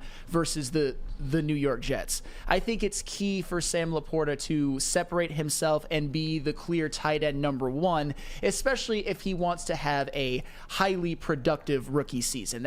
But at this point, it sounds like they're all making strides, so we don't exactly know. And number 3, the Jameson Williams suspension. I think one of the biggest beneficiaries from that, from the receiving standpoint, is Jahmyr Gibbs. Because we talk about Jameson Williams as that Ferrari, that guy who just has game-breaking speed, the likes of which we haven't really seen with the Detroit Lions ever. He's going to step onto the field and be one of the fastest players in the NFL, maybe even in NFL history when it comes to football speed. But Jahmyr Gibbs, he's kind of a Ferrari himself. He ran a 4.36 at the scouting combine. He is the best receiving running back coming out of this draft. And Jahmyr Gibbs, I've heard some reports that he's even lined up at X receiver, which would be absolutely huge. And if they need that speed, game-breaking type player in Jameson Williams' absence, they might look to get Jahmyr Gibbs the ball in a variety of different ways, like running routes, like split wide, obviously running the football, screen passes, short passes, all of that in conjunction with each other. And if he is the main beneficiary from the Jameson Williams suspension, I think that will lead back into point number 1, Jahmyr Gibbs' big plays. And I think he will get a few just by virtue of that. So my final answer after all of that, I would say Jahmyr Gibbs. Just because I think he's going to replace a lot of the Jameson Williams production in the first 6 weeks, because he gives you that element that even with guys as great as Amon-Ra St. Brown just doesn't quite give that game-breaking type speed. So, listen, and I think you laid it out perfectly, but for me to agree or disagree with you, I'll wait till after the break to tell you that. And Gabby, I want her thoughts on Sam Laporta being up close and seeing him in action. But before we do, stick with us. Thank you guys for being patient just at the beginning of the show again. I appreciate that. But before we do, I got to tell you about our friends over at Big Boy. Because, guys, if you're not a Big Boy trying classic breakfast items like strawberry hot cakes or mouth-watering red velvet waffles, then you're missing out. If you don't want breakfast, they got lunch as well. Strawberry bacon chicken wrap, or you could try their summer splash salad. But don't forget, you got dessert as well. Very delicious classic strawberry pie, deep fried vanilla Oreos, strawberry hot fudge cake, and much more at Big Boy. By now you know me, Christina Gennari, as the obvious choice in real estate. And you know my website, soldchristina.com, as your #1 resource for buying or selling your home. Myself, along with my amazing staff, pride ourselves on making your home buying and selling experience a relaxing and easy one. Come see why we are the obvious choice. Christina Gennari at soldchristina.com, the obvious choice in real estate. Love Woodward Sports? Love wearing clothes? Then you should be wearing Woodward Sports clothes. Check out our full line of merch at woodwardsports.com. Just click on shop. We have all your favorite designs, like Dan Campbell kneecaps, Woodward golf, and of course, our own logoed out merchandise. Men, women, infants, kids all love Woodward Sports. Impress your friends. Impress your boss. Impress your dog. Buy Woodward Sports merch today.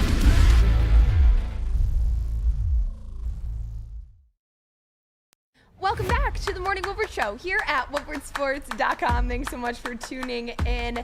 Jeff, Flannel, myself, JB, Lucas, we're so happy that you are here. And if you're watching on YouTube, please be sure to like and subscribe. If you're listening via podcast, download and leave a 5-star review. And if you're watching on the website, check out our merchandise, previous live episodes, clips, articles, great coverage from my counterpart for the Lions beat reporting, Matt Baroder. Check all that out.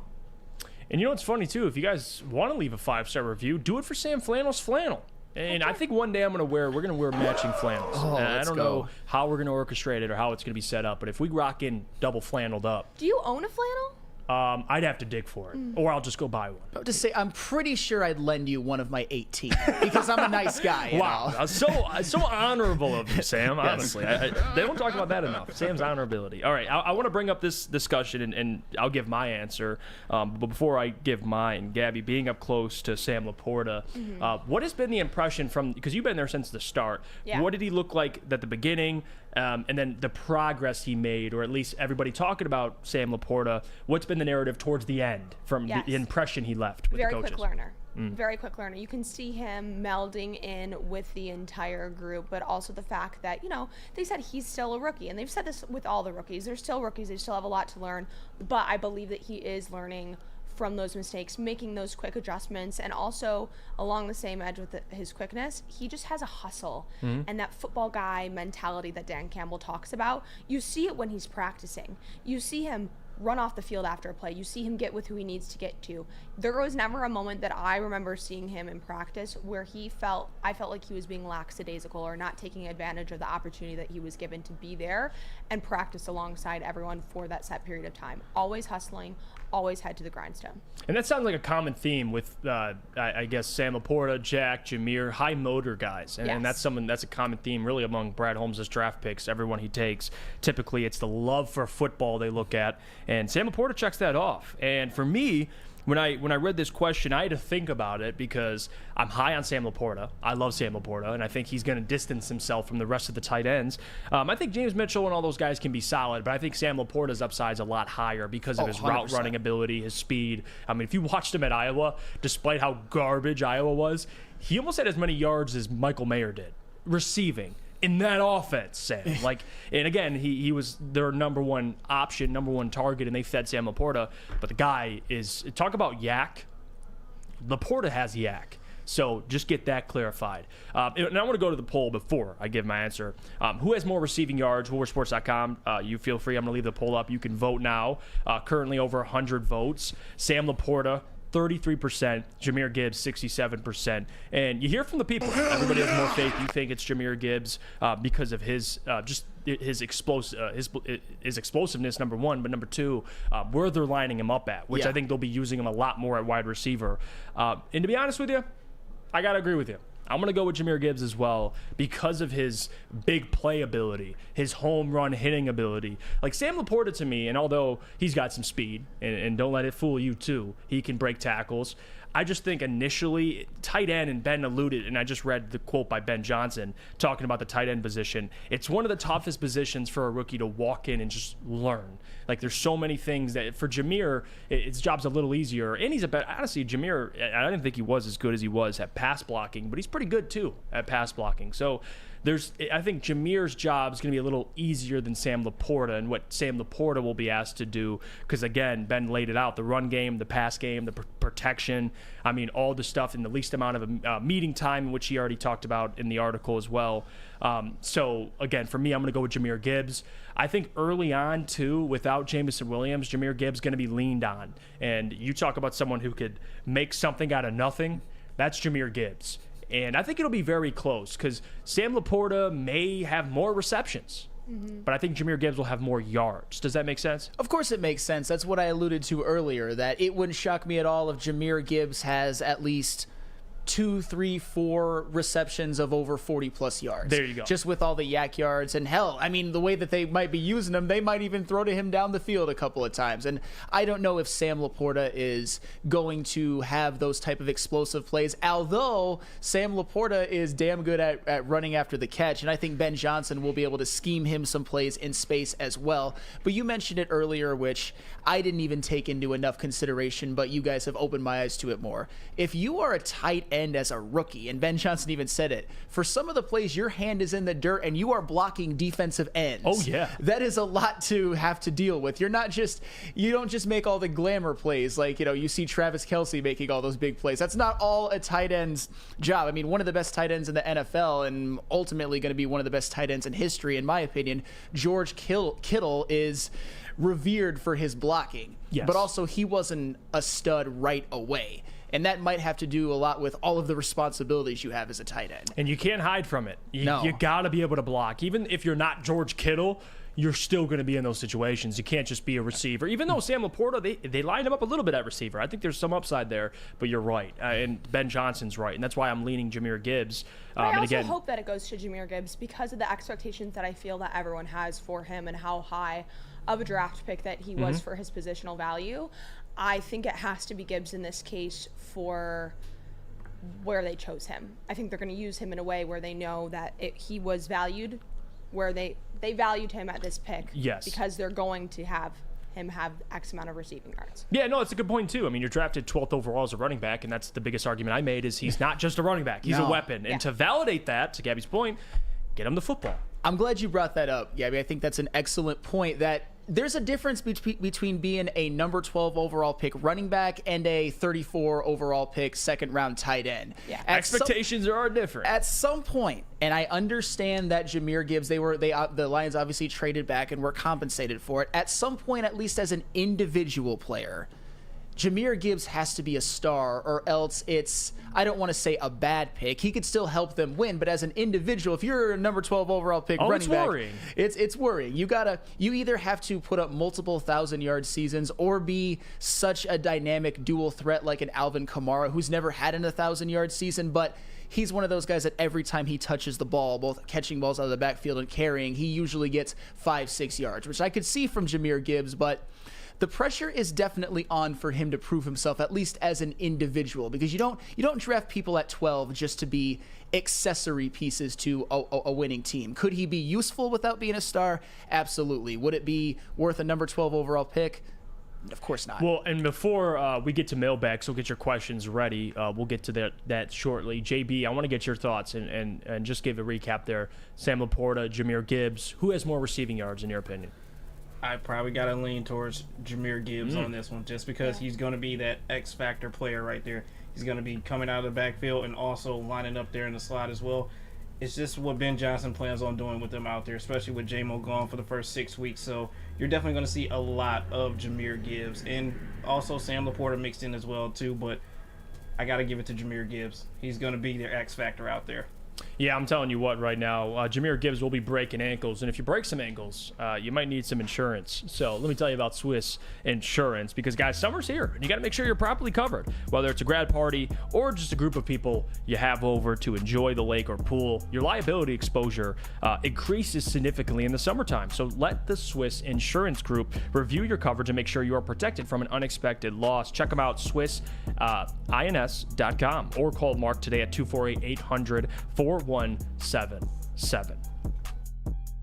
At work and at home, we're there with smarter security solutions, featuring complete automation with customized alerts and more. For over 90 years, we've been the company that's been counted on to protect what matters most, all with personalized service and care. Right now, for a limited time, receive a free video device plus free installation with a new home system. Guardian Alarm. We protect Michigan. We don't like to brag that we are the toughest sports network in Detroit, but we do have a guy named Darren McCarty on our side. Woodward Sports. Welcome back to the Morning Woodward Show here at WoodwardSports.com. Thanks so much for tuning in. Every weekday, we are here from 8 to 10 a.m., but you can also tune in at WoodwardSports.com for Big D Energy from 11 to 1, for Ermanni and Edwards with Maz from 2 to 4, and the heavyweights from 5 to 7. And check us out on all social media, Twitter, Instagram, TikTok, Facebook at Woodward Sports. Do it! Like Shia LaBeouf said once upon a time. Oh, right? my God. Thank you guys for sticking with us. It's mailbag time. And leave your questions in the chat thread. And I want to get to the first one by Steve-O, baby. Mailbag Sam. How many flannel shirts do you have? And Jeff, will you wear one? Will wear one of Sam's flannel shirts? I mean, if you really, I don't know. I mean, if you want to do it for a shtick one day, I'll let you borrow one. And about 18 is how many flannels I own. It will be washed. Of course. Okay. I'm not a monster. John Lord asks, mailbag, keep, cut, close. Chick-fil-A, Popeyes, Churches. Churches? Is that a restaurant? Yeah, it's a chicken place. Never heard of Churches. Oh. Never heard of You got to come to Toledo. Well, I'm cutting that because I'd never heard of it. And I'll I got to close Popeyes or Chick-fil-A. That's messed up. I like them both, but I'll close Popeyes because I like more items on Chick-fil-A's menu. I'm sorry. Call me whatever you like. I can't believe you never heard of Church's Chicken. Oh, man, I'd probably keep. I'm actually going to go with the same answer as you. Keep Chick-fil-A, close Popeyes, even though I love Popeyes. And what Church's? Church's is I've never even had it. Yeah, it might be. It might be good. It might be good. Might be good. I know I've never chicken. had I know Church's, Chicken and I've Elite never is had going to go Popeyes. crazy. It's in the like chat. it's an elite, like really greasy, like you get like a bucket of like 10 like wings and breasts for like $10. Like a KFC. Yeah, it's better than KFC though. Huh. It's usually like by a 7-Eleven or a Mobile in the not so good part of town. That's usually where they're at. That's the good type of chicken. It's by a gas station. Okay, let me get to some of these other comments below. Zach says, mailbag, did you see HBO wanted to do a second season of Hard Knocks with the Lions? Is that true? Yeah. Really? Yeah, it was rumored that they were talking about it, that they wanted to do a second season with them. I mean, I don't blame them. I know, like, at least what they look for is typically a team that stinks. But the Lions, they might not stink this year, but that's an interesting team always. With Dan Campbell, it's never not interesting, Sam. Yeah, I mean, I wouldn't, as a person who just loves the show and got really into it this past year, now helpful it was for the network to be able to react to it, I would certainly enjoy it. But at the same time, I just... That's risky doing it 2 years in a row. I would hate that if the Lions got off to a bad start, it might get blamed a little bit. Hard Knocks, they got off to a bad start last year. They did it again. That's true. I don't want those narratives even to permeate life. I also think like the dynamics behind the closed doors without the cameras in their face like the entire time, they're different. You would know, yeah. Yeah, they're completely different. I mean, we see it even with the media. When the media gets a chance to film them for the 20 minutes of the couple-hour practice that we're there for, there's a set window of time that we're allowed to film, and it changes the dynamic of practice. But selfishly, although it might affect the team, to your point, I would love this team on camera. Like the guys they added, CJ Gardner-Johnson, like those dudes are hilarious. So I wouldn't be mad, but it is what it is. Keep them focused. Go win the division. Yeah. Go win the division. Frank asked, mailbag, Jeff, do you consider yourself comp at 2K? I mean, pretty good, I would like to say. I mean, I play pretty often, so I'll challenge anybody at the office. I've said that. I'm here for the smoke, Frank. I'm here for it. Lucas, you're not doing anything. You might get me in 2K, but I'm dropping 21 on you in the first quarter in Madden. We'll just count 2K as a win. It's over. I got strap in 2K. I can maneuver the ball. By what you just said, I know you do. Direct passing. Okay. All right. You know what, Lucas? These Toledo guys, man. I gotta humble them sometimes. I do. Let's get to some of these. Jesse asked, mailbag, Aljamain Sterling says his next fight versus O'Malley is his last win or lose at 135. Does he move up or give up fighting? What do you think, Jeff, JB? Well, JB, I think he moves up. Aljamain's big, man. Like walking around weight to cut to 135, he's bigger than that. So I think he'll move up. I don't think he retires. But selfishly, I'm all for Sean O'Malley kicking his ass. If I'm being honest. I hope he moves up, but then again, we just seen Amanda Nunes this past weekend retire too. So I don't know. I think MMA fighters are kind of cutting their losses short and just calling it a career. But I would like to see him move up. And if he calls it a career, he's had a hell of a career. He's fought. If you look at fighters in at least their last stretch of fights, Aljamain's fought tough dudes. Like he always fights the tough, the best of the best. So credit to Aljamain Sterling. John Lord says, mailbag Sam, will you bet your flannel streak on Michigan winning the championship this year? So what would I really lose if I couldn't have my flannel streak? I have to. I literally said Michigan is national championship or bust. So by that means if I didn't, people would imply that I had no faith in them. So sure. Sure? Yes. Flannel Sam to camo Sam. The flannel streak. So I mean, essentially, if they don't win a national championship, you don't wear flannels. By that time, will my 365 days be up? I think it will. How many days? I thought they're already up. You're at like 800 days. 297. Wow.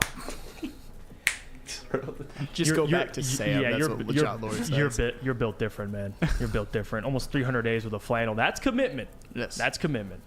Have you ever put on like a normal shirt one morning and then you walk out and got in your car and you're like, oh, I got to go back and put a flannel on? Actually, no. It's ingrained into my DNA at this point because even before I got here, that was my Instagram handle before I even came here, was Flannel Sam. Oh, so you are built Like, you are flannel. Absolutely. That is who you are. Have you ever used an axe to chop wood? It's funny you mentioned that. A couple times I've used an axe. It's actually... You should just be a lumberjack for Halloween. I was Paul Bunyan one year. I was Paul Bunyan, and my then girlfriend, now wife, was Babe the Blue Ox. I could bring in pictures sometime. I should have known you were a lumberjack. You were Absolutely, Paul. Honestly, I'm disappointed in myself for not knowing that. Mailbag. Let's get to some of these. Jesse asks, who's more likely to win a playoff game first, the Lions or Michigan football? Oh, Sam Flannel, you go first. It's going to be Michigan football because it takes place sooner in the calendar year. They will both win. A technicality. Oh, if Michigan doesn't win, he swerved right around that one, didn't he? If Michigan doesn't win a college football playoff game, it's a disaster. You can't go 0 for 3 years in a row in the college football playoff. Listen, my hair, I know what you're talking about. All right, Yeah. I should have picked TCU. I'm still not over that, but I'm it is not what over it is. it either. I know you aren't. So I asked in the chat, tomorrow we're gonna do double trivia this week because I won't be in next week. So I've been seeing the responses to what trivia we should be doing. I see FSU college football. Like, I'd say I don't know anything about FSU. So if you had any questions regarding, you definitely don't know anything about One Direction. Oh gosh. Taylor Swift stuff, we're not doing that. I gotta do one. I got this one. Guys, please. If you want to go I just can't do it. Music, I can't do it. As like a blanket music trivia section. I mean, just whatever you like. No One Direction, please. She said that she doesn't want to do One Yeah, Direction. no, not One. We won't do One Direction. All I right, think we fair. pushed it with the Taylor Swift enough. I think we're good with the One Direction. Yeah, Adam knowing more Taylor's. I don't. Yeah, that's a conversation for another day. What's Dad Rock trivia? Dad Rock trivia. Like Dad Rock music? Yeah, like old school 80s rock. Yeah, I mean we could do that. I don't know if I think me and Sam, you like rock music. Yeah. Oh yeah. Okay, well damn, don't do that. Actually, All right, don't do that. What about boy bands? How about that? Sam, you like boy bands? There you I go. mean, I might know a few things. Okay, don't do that. I don't know though. I'm obviously not an expert on boy bands. I'm actually. Oh, I'm liking this one. Eminem trivia. I might lose. I'm cool with that. Oh, that's not fair. I want something we. That's not fair. We gotta have a neutral trivia topic. We'll have to contemplate. Van Halen trivia. I mean, okay. I would say that's pretty. I know even to a me. thing or two, but they're not one of my favorites or anything. Detroit music history trivia could be a good one. Gabby doesn't know what Dad Rock is. Shocker. Okay, no one knew what Dad Rock is. Broder with the Harry Mack trivia. Hey, Broder, don't do it. Don't do it to Sam. That's barbecue chicken. Do the state of Michigan history. Jeff gets one or two of them, and Adam, Sam are screwed. Yeah, well, I don't even know if I'm an expertise. I ain't gonna ace that one. Maybe I know more than Sam, but what does that mean? Sam, you're from Ohio? Illinois. Okay, Yes. Yeah, it's like I wouldn't feel too great in that one. Woodward Pistons in the comment section too. Shout out to them. Go check that out. They did a recap of the Monty Williams presser, so if you want to watch that, feel free. Woodward Pistons. Y'all have a blessed day. Shout out to Jeff, Sam, Gabby, JB, and Lucas. Much love to you, Kool-Aid, as well. Movie trivia. Movie trivia could be decent. That could be fun. Because JB. Yeah, you got 1,000 DVDs, JB. bud. You got 1,000 DVDs in your room. We know. I got this one covered. All right. Okay, JB. He actually only has 10. The other are unclassified documents that he's not allowed to speak about if he owns them or does not own them. I For the think. sake of if he allegedly stole or did not steal from one. Well, allegedly. We don't know. There's no factual data there. But JB, I think opening line for you is minus 200. I think you're a heavy favorite in the movie 100%. trivia. Oh, 100%. Me and Sam are plus. I'm maybe plus 300. You're maybe plus 450. Yeah. Or maybe unless you watch more movies. I mean, because I don't know. We're underdogs. I know what I know when it comes to movies, but I've also not seen a lot of things, if that makes sense. You just studied Ben Wallace's statistics through his entire career. Is that what you did instead of watching movies? I mean, I can't just say stuff and not back it up. That's the thing. I don't just say stuff and put it into the ether and not ever ask to defend it. Come on now. That's why I appreciate you, Sam. Yeah. Again, thank you to everybody for tuning into today's show, being patient with us. We appreciate you. Before you leave, subscribe to the YouTube channel, drop a like. And if you're watching again, or you miss the show live, you can go back and rewatch the show at any podcast app you listen to, Apple or Spotify. And don't forget our wonderful website, in which you can check out the latest news, articles, updates, show clips, and merchandise. Fire merchandise, which JB's rocking today. But until then, thank you guys for tuning in. It is now 10 o'clock. You can tune in 11 a.m. to Big D Energy. It'll be a fun show over there. Appreciate you, Sam Flannel, of course, for doing it today with me. Until next time, see you guys later.